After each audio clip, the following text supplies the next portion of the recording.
Assalamualaikum warahmatullahi wabarakatuh.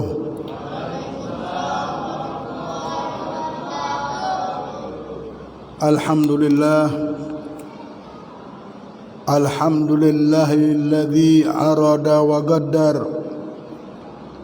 Allahumma salli ala sayyidina Muhammadin sayyidil bashar alladzi nazala bil indar wa ala alihi wa ashabihi ahlil ghurar, amma ba'du.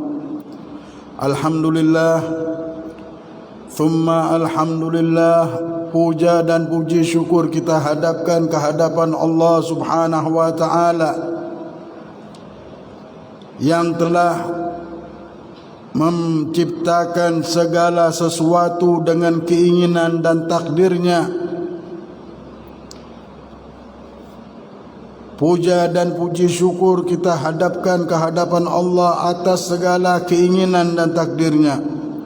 Salawat dan salam kita terus lantunkan untuk kekasih kita Nabi besar Muhammad sallallahu alaihi wasallam yang telah membimbing kita, yang telah menyelamatkan kita.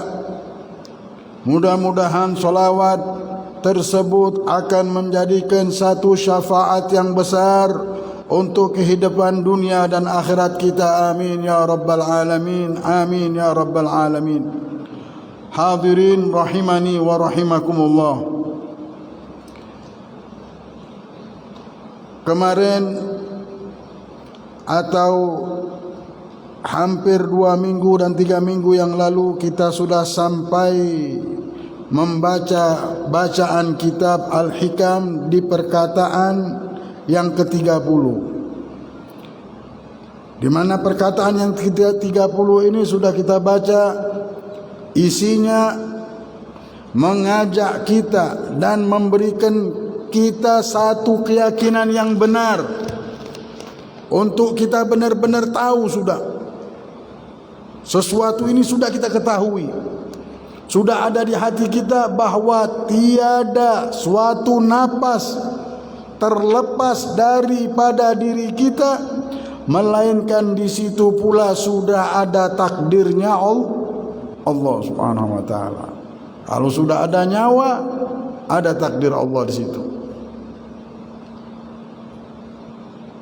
Wadah dari takdir ini adalah adanya umur kita di muka bumi ini, untuk takdir kita di kehidupan dunia. Jadi hakikatnya kita ketahui, karena Al-Hikam atau Imam Ahmad bin Athaillah sedang membukakan mata kita untuk melihat sesuatu hakikat. Ini hakikatnya loh.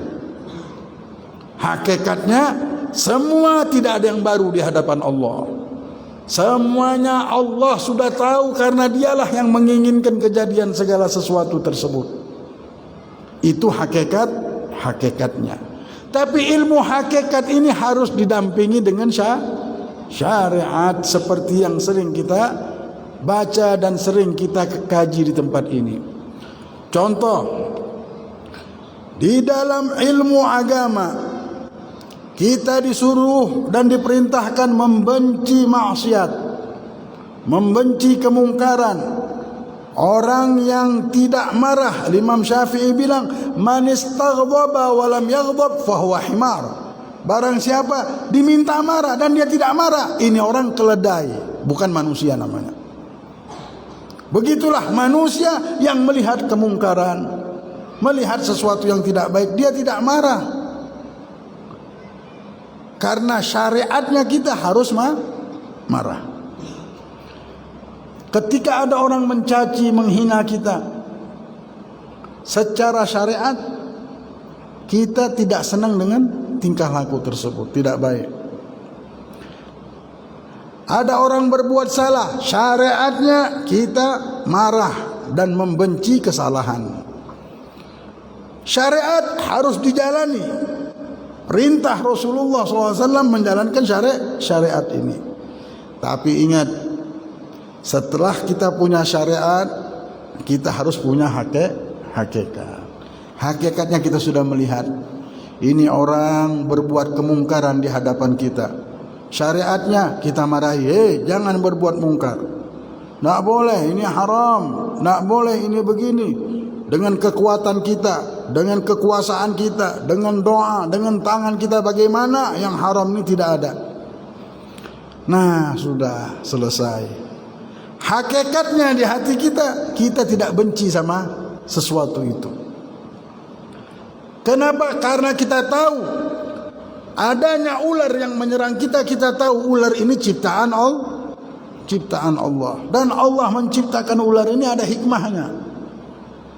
Ada hikmah yang ada di akal kita dan ada yang tidak dan belum ada di akal kita. Hikmah Allah, ilmunya Allah sangat besar sekali. Para awliyaillah ketika berhadapan dengan sesuatu yang mereka benci, sampai di batas hakikatnya dia sudah tahu. Karena hakikat inilah yang menjadikan dia punya batas. Marahnya ada batasnya, tidak sampai ke hati. Karena tahu ini kejadian Allah juga yang memunculkannya. Adalah kalau tidak dengan takdir Allah, seperti yang disebutkan sahibul kitab tadi apa? Tidak mungkin ada yang muncul kecuali ada izin dulu dari Allah. Karena punya Allah dunia ini, tidak bisa lepas benar. Ketunggalan Allah ini memang benar-benar tunggal. Tidak ada satu pun yang bisa bergerak, sedikit pun tidak bisa bergerak kecuali dengan kemauan dan izin Allah. Para solihin, para ulama, hati mereka bersih karena tahu hakikat sudah. Kalau kita sudah tahu hakikatnya, tidak benci kita sama orang. Ada orang menghina kita, ada orang begini dan begitu mencaci kita, di hadapan kita ada yang berbuat ini dan itu. Sampai di hati kita ada hakikat, yaitu semua sesuatu takdir dan yang bergerak di muka ini dari Allah. Syariatnya kita lakukan syariatnya. Ya, kita tidak senang dengan maksiat. Ada syariatnya di dalam menghadapi sesuatu yang tidak baik. Nah, bulan Ramadan ini sudah kita lewati. Bulan ini di mana setelah bulan Ramadan ada satu orang yang Allah golongkan dari golongan orang-orang yang tidak diterima puasanya. Golongan orang-orang yang tidak didengar oleh Allah doanya. Orang-orang yang senang bermusuhan, tidak mau memberi maaf, senang sama permusuhan. Berpanjang permusuhan itu dari tahun ke tahun, dari hari ke hari. Abghadur rijal ilallah al-aladdul khisam. Rasulullah bersabda, Allah paling benci manusia yang senang sama permusuhan. Hobi benar sama permusuhan. Bagaimana terus muncul permusuhan tersebut di dalam kehidupannya. Ini orang termasuk golongan orang yang mengangkat doa dan Allah tidak akan mau mendengarkan doanya. Ahlil hakikat, orang yang sudah mempelajari ilmu al-hikam, yang memberikan hikmah daripada hakikat, mereka melihat kebencian kehidupan ini sampai di hati mereka tidak ada, karena di hati mereka sudah ada hakikat. Sini Allah semuanya yang munculkan kejadian ini. Hikmahnya Allah pasti akan berikan kepadaku. Allah menyuruh dan memerintahkan kita untuk mengambil hikmah.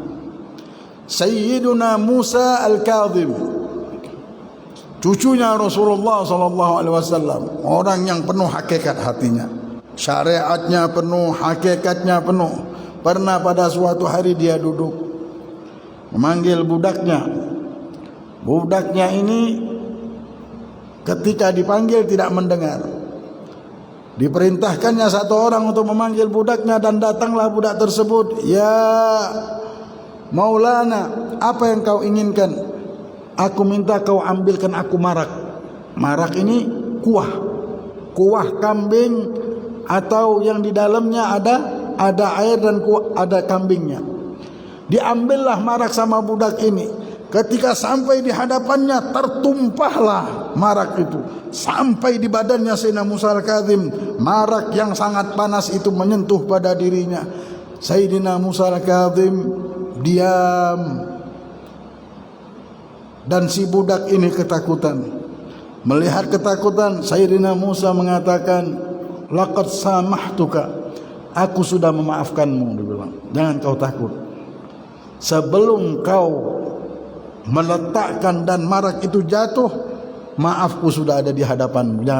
Jangan kau bingung. Lihat, orang sudah dekat sama Allah, yang dia miliki adalah syariat yang diperintahkan oleh Rasulullah. Belum datang masalah itu sudah siap dia maafnya ini. Karena tidak ada kecerdasan, tidak ada kemuliaan, tidak ada ilmu setinggi manusia yang mengikuti Nabi Muhammad yang memberikan maaf.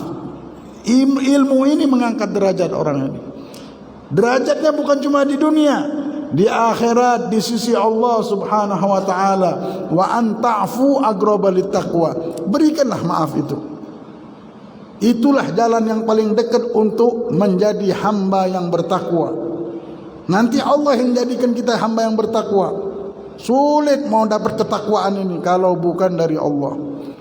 Orang mau bertakwa, menjadi hamba yang bertakwa, ibadah, meninggalkan maksiat, melakukan perintah Allah, kalau Allah tidak izinkan dan tidak memberikan taufik, tidak akan bisa menjadi hamba yang bertakwa. Nah, kalau kita memberikan maaf, subhanallah, amal baik itu gampang kita lakukan. Mau sholat duha bisa. Kenapa? Gara-gara orang ini sering memberikan maaf. Mau apa lagi? Mau bersedekah bisa.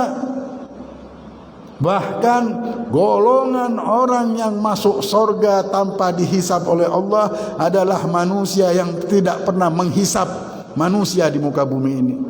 Manusia yang memberikan maaf terus, nanti di akhiratnya masuk surganya cepat. Lama di dunia ini belum lama, kalau di akhirat lamanya na'udzubillah, lama benar, jutaan tahun. Tapi yang hidup di dunia yang sebentar ini mau memberikan maaf, mereka selamat di hari yang lama itu. Sayyidina Musa al-Kadzim langsung memberikan maaf, katanya, wahai budakku, sebelum marak itu jatuh sudah ku maafkan. Gembira si budak ini tadi, tapi masih dalam keadaan ketakutan.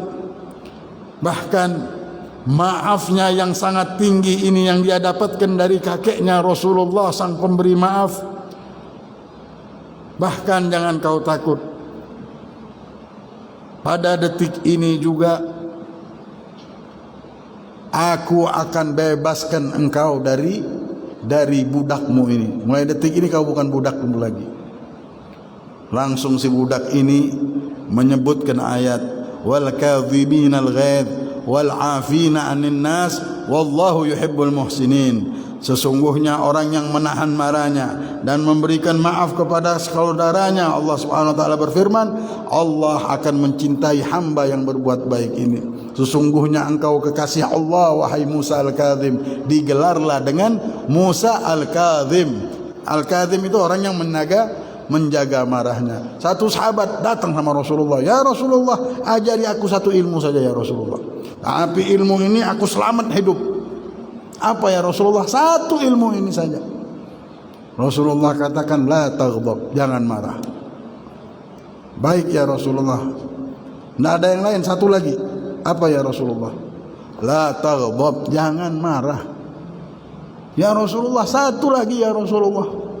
Rasulullah lihat, la taghdab, jangan kau marah. 3 kali Rasulullah kasih wasiat berturut-turut untuk jangan marah.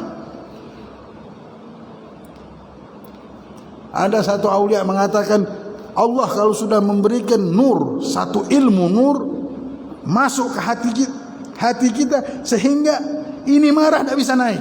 Subhanallah, karena sudah tercantum nur. Ilmu yang memang Allah akan muliakan dengan adanya nur itu di hati kita. Marah ini, di mana marah dari syaitan tidak bisa masuk ke hati kita karena ada nur ini yang sangat besar. Mudah-mudahan nur ini tercantum di majelis ini insyaallah. Di rumah kita tidak ada marah lagi. Di pergaulan kita tidak ada marah-marahan lagi. Yang ada adalah maafnya kita. Yang ada adalah kasih sayang kita. yang adalah rahmat. Irhamu man fil ardi yarhamkum man fis sama. Sayangilah, rahmatilah makhluk Allah di muka bumi, maka Allah akan menyayangi kalian. Manusia yang hidup dengan rahmat, tanda rahmat Allah itu hidup bersama kita. Kalau sudah kita rahmat, namanya rahmat Allah sudah ada bersama kita. Kalau sudah tidak ada marah-marah, namanya tidak ada rahmat di dalam kehidupan kita. Para aulia kalau sudah mau marah datang langsung cepat-cepat lari berwudu. Takut karena marah ini sifat yang tidak baik dan tidak disenangi oleh Allah Subhanahu wa taala, kecuali untuk kebaikan. Kalau marah untuk kebaikan bagus. Kenapa? Syariat. Marahnya itu ada batas. Sampai di hati tidak ada marah sudah. Kenapa? Di hatinya sudah ada hakikat yang mengatakan semua yang lahir ini muncul dari Allah. Ini orang menghina saya, mencaci saya, ini juga izinnya dari Allah. Mungkin saya mau diberikan hikmahnya mungkin saya tidak boleh begini, tidak boleh begini, tidak boleh begitu, dan lain-lainnya. Allah Subhanahu wa taala akan menurunkan keberkahan hidup bagi manusia yang mau memberi maaf. Orang kalau sudah mau memberi maaf, berkah hidupnya, keluarganya berkah di rumah tangga kita. Dalam rumah si istri senang memberi maaf, suami senang memberi maaf, berkah sudah hidup, nikmat sudah hidup karena ada maaf. Tapi kalau sudah tidak ada maaf dan tidak ada pemaaf di rumah kita, ya Allah, hancur rumah kita. Dibilang orang yang tidak memberikan maaf seperti kegelapan yang ada di dalam rumah.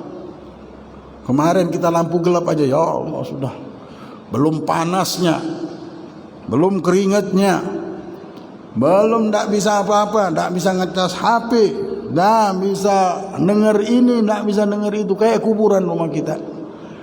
Begitulah kalau tidak ada maaf di rumah kita. Namanya tak ada lampu sudah. Kada belam, orang bilang kada belampu sudah. Arti kada belampu nih sudah tidak ada maaf di rumah nih.